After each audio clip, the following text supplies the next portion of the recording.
단소와 제한입니다. 그래서 연료 성상에 따른 배출가스 유입도 측정 방법을 중심으로라는 주제고요. 발표해 주실 분은 한국환경공단 KF 연구원의 오재범 박사님입니다. 네, 반갑습니다. 제가 이 내용을 발표를 하게 된 배경은 실무를 하는 과정에서 사실 굴뚝 업무를 하다 보면 굴뚝이 굉장히 높거든요. 높은 과정에서 제가 경험을 했고 저희 직원들도 경험을 하는 과정에서 일단은 위험한 부분이 많다. 높다 보니까 장비도 많이 다루어야 되고 또 그리고 여기 플로어에 계신 분 중에서 학생들도 나중에 공단에 입사를 한다고 하면은 그런저런 경험적인 부분을 하는 과정에서 야 이거는 좀 아니지 않냐. 지금 젊은 사람들은 사실은 높은 굴뚝에 올라가는 것들이 굉장히 부담스러운 상황이죠.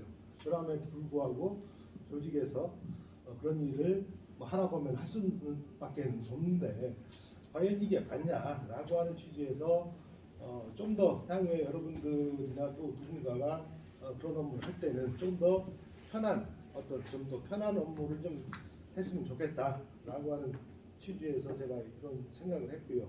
물론 이렇게 하는 과정에서 데이터의 로스는 있을 수 있어요. 데이터의 로스 이따 결과도 말씀드리겠습니다만 데이터의 로스 있을 수 있는데 그게 목숨을 담보할 정도로 우리가 그 데이터에 집착을 해야 되느냐라고 하는 부분은 어떤 그런 데이터 관리를 하는 측면에 이제 과학원이라든지 정도 관리하는 사람들은 분명히 방법이 있음에도 불구하고 생략을 한다는 것들은 오염물질 측정량이 줄어드는 상황에 대해서 반대를 할 거고 저희처럼 실무를 하는 입장에서 볼 때는 야 뭐 그 데이터도 중요하지만은 과연 이게 아까 말씀드린 것처럼 목숨을 담보할 거냐 이런 것들에 대해서 고민을 했고 그래서 그런 것들이 하여튼 오늘 뭐 여러 가지 얘기를 하겠습니다만 향후에 이런 것들이 제도적으로 좀 정착이 되는 좀 고민이 좀 되는 취지에서 어떤 제가 발표를 하는 거고요.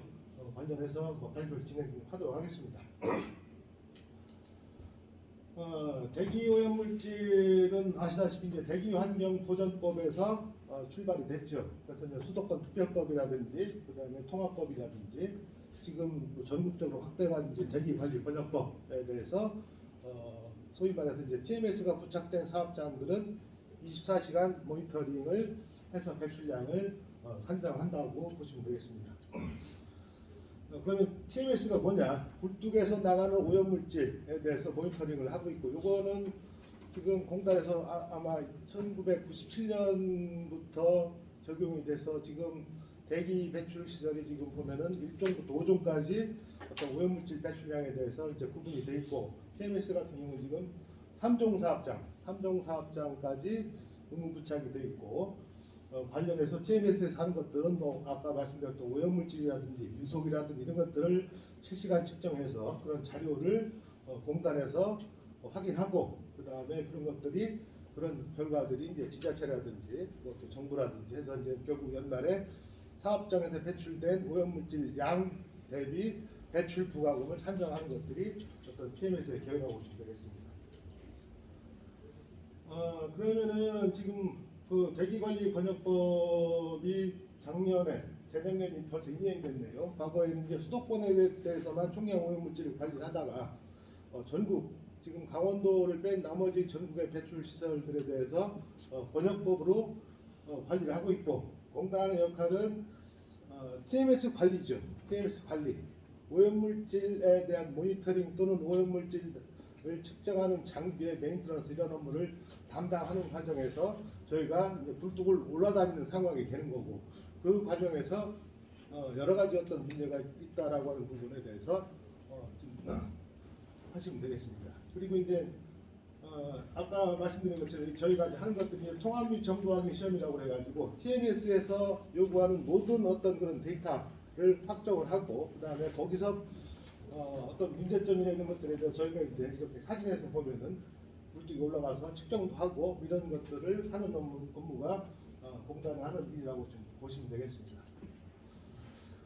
자, 그럼 여기서 이제 배출가스 상대 정확도를 하기 위해서 유량을 측정하는 거죠. 배출가스 유량이 얼마만큼 나가느냐, 그거에 대해 TMS가 얼마만큼 정확하냐, 또는 그거에 대해서 TMS 데이터에 대해서 우리가 비교를 하는 거죠. 비교 측정하는 과정에서 어떤 그런 업무를 수행하고 있고, 총량 오염물질은 오염물질이 얼마만큼 나가느냐라고 하는 것들은 농도 곱하기 유량이죠. TMS 장치에서 농도를 측정하고 그 다음에 배가스량을 측정해서 그 시기 이제 유량인데 그 오염물질 총량을 측정하는 방법인데, 지금 시험 방법에 보면은 어떤 연료를 쓸 거냐에 따라 가지고 밀도를 구하는 방법이 다른 거죠. 시계 보면은 사실은 이 공정 시험 방법에서 요 당구장 표시 때문에 제가 이런저런 부분을 이제 말씀을 드리는 거고, 그러면 이제 고체연료나 액체연료를 쓸 때는 일반적인 습가스 밀도를 가지고 온도와 압력을 보정해서 밀도를 구하는 거죠. 그리고 기체연료, LNG라든지 이런 것들을 사용하는 시설들 같은 경우는 결국은 우리가 밀도를 구하는 과정은 이제 건가스 밀도를 가지고 해야 되는데, 이 건가스 밀도를 구하는 방법이 좀 복잡하죠. 수분도 측정해야 되고 가스 조성도 해야 되고 이제 가스 조성도 측정해야 되고 이제 그 과정에서 장비를 올린다든지 시간이 많이 소요가 된다든지, 굴뚝에서 높은 굴뚝에 높고 좁은 굴뚝에서 그런 장비를 운영하다 보면은 예를 들어 가지고 뭐 물건이 떨어질 수도 있고 심지어는 사람이 떨어질 수도 있고, 또는 그런 장비를 올리는 어떤 노동적인 부분도 상당히 많이 가미가 되는 상황인데, 하여튼 시험 방법에서는 연료에 따라 가지고 이 밀도를 구하는 방법을 다르게 제시했기 때문에 저희가 지금 그렇게 하는 거고, 그러면은 그 연료 성상에 따라 가지고 우리가 구하는 밀도가 얼마만큼 차이가 나느냐, 이게 결국은 제가 오늘 발표하는 내용의 핵심이라고 보시면 될 것 같습니다. 자, 여기는 지금 LNG를 사용하는 소각시설인데요. 보신 것처럼 계산식을 적용할 거냐.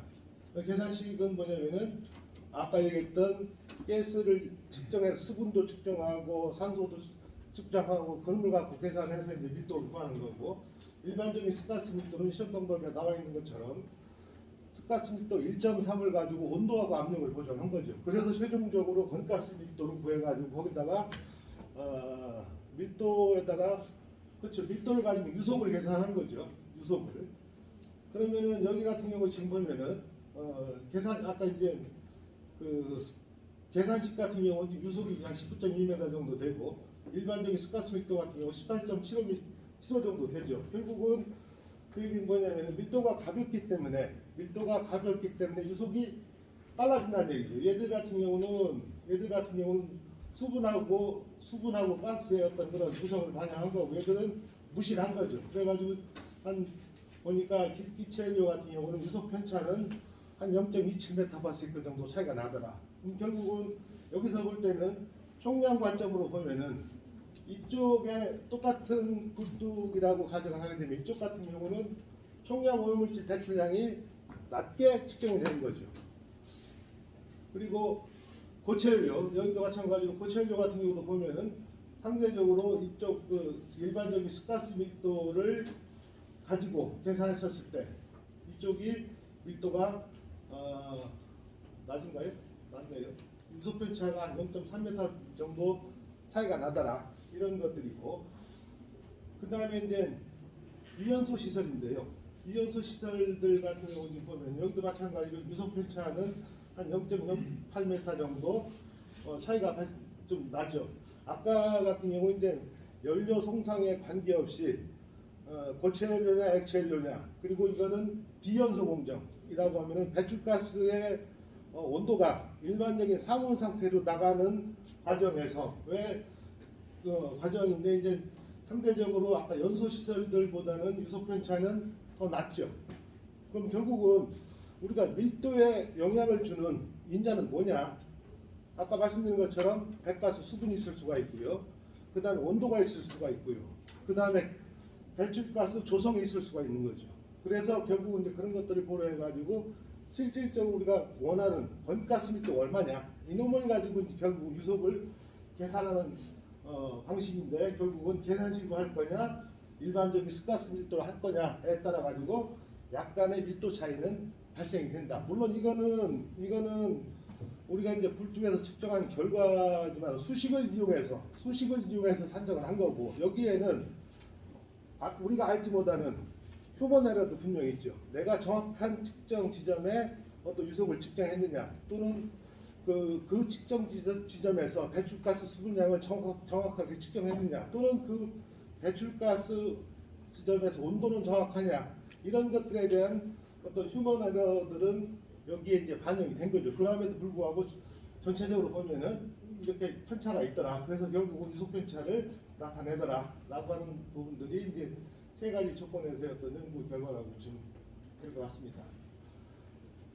그래서 이제 세 가지를 비교해 보니까 결국은 어떤 연료 성상에 따라 가지고 밀도 차이는 나는데, 그럼 아까 말씀드린 것처럼 밀도, 우리가 건가스 밀도를 구하는 과정에서 어떤 것들이 기여도가 제일 크냐라고 하는 부분을 비교를 해봤습니다.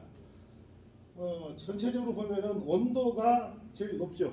온도, 아까도 온도가 제일 높은데, 비연소 시설에서 온도는 비연소 시설 쪽에서 아까 얘기한 대로 유속 편차가 낮은 거는 온도가 높지 않기 때문에 결국은 밀도에 영향을 뭐 좀 덜 주더라 라고 하는 부분이고, 그래서 전체적으로 큰 것들은 온도가 제일 어떤 밀도에 영향을 주는 어떤 그 인자가 제일 크고요. 그 다음에 뭐 우리가 얘기하는 수분하고 가스 조성 이런 것들은 결국은 기여율은 10% 정도, 온도가 뜨거운 조건에서는.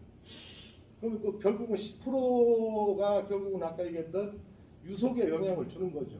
상온 같은 경우도 기여율은 20% 정도까지 올라가지만은 뭐 그거는 여기서는 중요하지 않고, 그래서 결국은 우리가 어떤 연료 성상에 따라 가지고 측정하는 방법, 현장에서 상대 작업을 하는 과정의 인력들이 그 측정을 하는 과정에서 밀도에 영향을 주는 것들은 온도가 지배적이다라 라고 하는 부분이 이 연구의 어떤 그런 주된 결과라고 보시면 될 것 같습니다. 자, 그래서 이제 우리가 이제 유량 3대 작업도를 할 때 기체연료 사용 시설은 아까 말씀드린 것처럼 가스 분석기를 가지고 당연히 조성을 봐야 되겠죠. 그리고 동장압을 보고, 그 다음에 수분량을 측정해야 되겠죠. 이런 장비들을 가지고 꿀뚝에 올려서 굉장히 사실은 복잡하죠. 어렵고 무겁고. 근데 이제 일반적인 습가스 밀도를 가지고 할 때는 그냥 1.3을 가지고 온도하고 압력만 보정을 하죠. 그럼 결국은 밀도 차이에 영향을 주는 거는 이런 것들이 성분 분석이라든지 수분량이라든지 이런 것들이 결국은 영향을 주는데, 거기서 밀도에 영향을 주는 거는 온도가 지배적이고 나머지 어떤 가스라든지 수분량 측정하는 것들은 이미 하더라. 그게 결론인 거죠.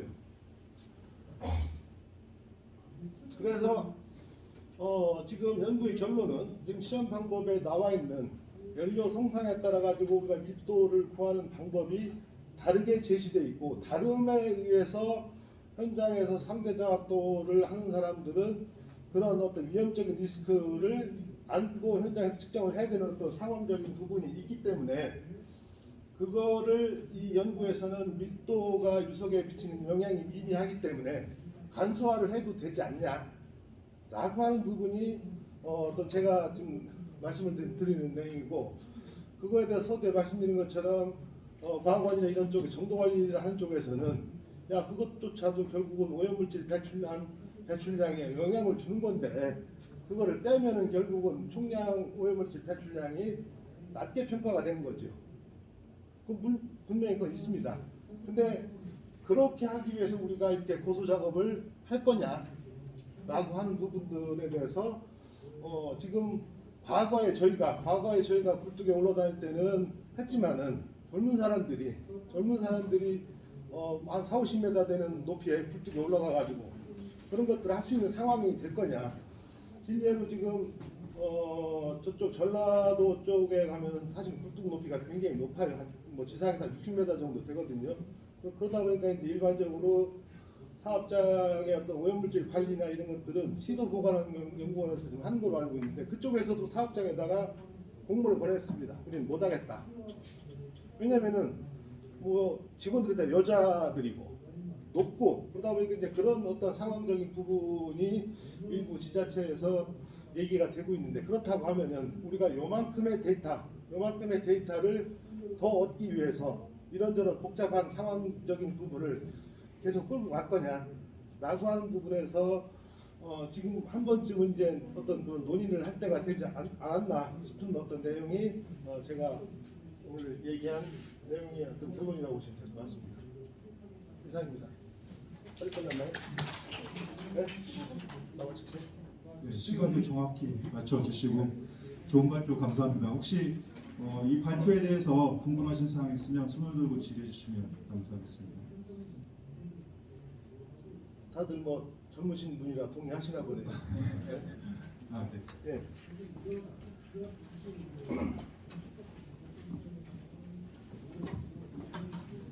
네, 제가 두 가지 정도 궁금한 게 있는데요. 그 TMS를 설치해가지고 네. 첫 번째로는 TMS를 설치해서 이미 자료를 수집하고 있는데 네. 왜 다시 굴뚝에서 또 측정을 해서 하는지가 궁금하고요. 네. 그 두 번째로는 네. 굴뚝을 측정할 때 요새 드론으로 또 측정을 하잖아요. 네. 이게 왜 적용이 안 되고 있는지 그게 좀 궁금합니다. 자, 첫 번째는 우리가 TMS를 부착을 해서 장치가 가동되는 과정에서 영원히 고장나지는 않거든요. 예를 들어 가지고 뭐 장비가 고장이 난다든지 법적으로 정도 검사를 받는다든지 어떤 장비에 탈부착이 있었을 때는 또는 우리가 모니터링하는 과정에서 기존에 파악된 정보가 있고 그 다음에 TMS에서 전송되는 데이터가 있고 차이가 난다라고 판단이 되면은 그런 조건에서 저희가 이제 실무적으로 나가서 상대 정확도 비교 업무를 하는 거죠. 그런 것들이 결국은 상대 정확도를 하는 것들이고 드론을 가지고 측정을 하는 거는 글쎄 저희도 뭐 그런저런 얘기 많이 들었지만은 일단 기본적으로 드론을 가지고 저 장비를 굴뚝에 올린다는 거는 무게도 무게지만은 굴뚝 옆에다가 바짝 붙여야 되든지 이렇게 해야 되잖아요. 드론을 운전을 누가 해야 될 거 아닙니까? 그럼 예를 들어 드론을 운전하다가 벽에다가 때려 박아가지고 뭐 추락이 된다든지 그리고 먼지나 이런 것들은 결국 이제 등소급인을 해야 되지 않습니까? 그러니까 드론을 가지고 등소급인을 할 수 있는 여건이 되느냐? 그거는 굴뚝 업무에 대해서 모르는 분들이 어떤 그런저런 얘기를 하지만은 드론을 가지고 오염물질 측정한다. 이거는 뭐 경향은 볼 수 있겠죠. 경향은 볼 수 있겠지만 총량에서도 다른 오염물질 배출량하는 과정에서도 결국은 돈이 왔다 갔다 하거든요. 돈이. 내가 오염물질 배출을 했을 때 얼마만큼 나갈 거냐라고 돈이 관련된 과정에서 드론으로 경향적인 데이터를 가지고 니네 사업장에 오염물질 얼마 나왔습니까? 얼마를 네 라고 했었을 때 그거를 수용해 줄 수 있는 사람은 많지 않죠. 네, 그런 부분이 있습니다. 네.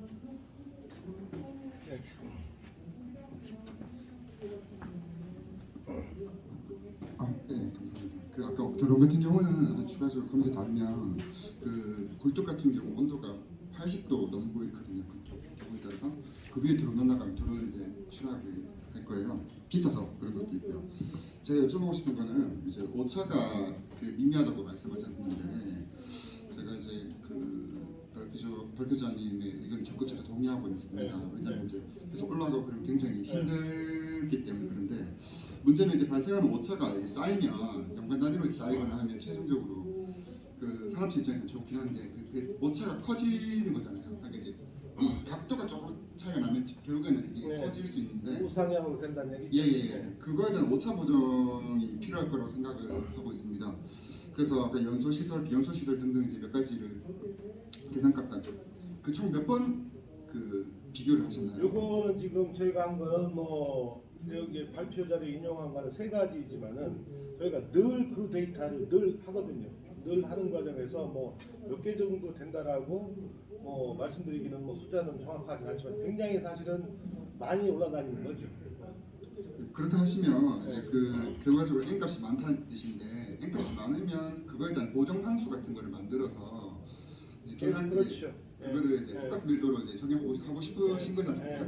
그럼 거기다 이제 보정 상수를 이제 연소 시설은 보정 상수 얼마 정도가 제일 평균적이고 이제 R값 구해가지고 하면 되니까 그렇게 하면 저도 굉장히 좋은 것 같습니다. 그러니까 이제 그게 이제 부연 설명을 좀 드리면 우리가 이제 LNG 같은 경우도 이제 배출 개수를 가지고 오염물질 뭐 낙스 배출량을 산정을 좀 하고 있는 걸로 알고 있고 제가 알고 있기로는 LNG 시간 19배를 관계상 소거할 때 답변을 좀 짧게. 네, 한 3.7kg 정도의 그 낙스가 발생이 좀 되는 거고 아까 이제 그배 같은 경우도 얘기했지 않습니까? 뭐 배출 개수 가지고 그러면은 이런 것들 같은 경우도 여러 가지 데이터를 가지고 연료 성상이든 온도 조건이든 배출 가스량이든 해서 분명히 반복적인 실험을 하다 보면 말씀하신 것처럼 배출 개수 오차 범위를 보정할 수 있는 배출 개수가 개발이 되겠죠. 그걸 집어넣어 가지고 어떤 그런 밀도를 산정한다고 하면은 지금처럼 복잡하게 하는 과정에서 어떤 밀도하고 근접한 데이터가 좀 나오지 않을까. 그렇기 때문에 그건 충분히 기술적으로 어려운 문제 아니라고 생각합니다. 감사합니다. 네, 좋은 발표 감사합니다. 네, 마지막 발표를 소개해드리겠습니다. 마지막 발표는 운행 경유차 저공해화 사업의 실증 분석 연구이고요. 연세대학교 기술정책협동과정 정상원님